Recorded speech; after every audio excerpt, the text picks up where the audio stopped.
আবার দুর্গা পূজায় গিয়েও বলে এটা বাঙালি জাতির উৎসব। নওয়াজুবিল্লাহ। আমি বুঝি না এরপরেও তার ধর্মমন্ত্রিত্ব থাকে কেমন। এইটা মৌলানা নামের কলঙ্ক। চাকরি রক্ষার জন্য থামেন থামেন, চাকরি রাখার জন্য মানুষ এইভাবে নিজের ঈমান নষ্ট করে। আরে বাবা, দুর্গা পূজা হিন্দুর উৎসব।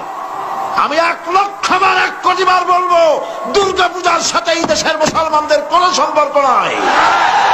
এটা মুসলমানদের অনুষ্ঠান নয়।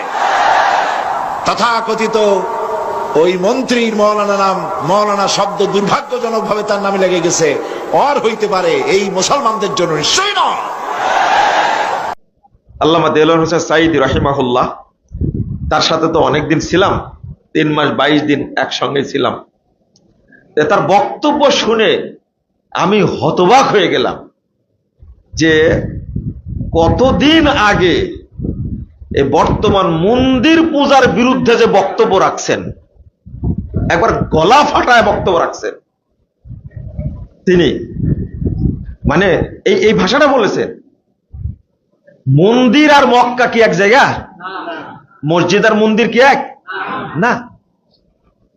একজন মুসলিমের মাথা নত হবে আল্লাহর সামনে মসজিদে, মক্কায়, কিন্তু মন্দিরে নত হবে না। মাজারে, কবরে, খানকায়, পীরের সামনে নত হবে না। এই যে মিক্সচারটা হয়ে গেল, কি হয়ে গেল?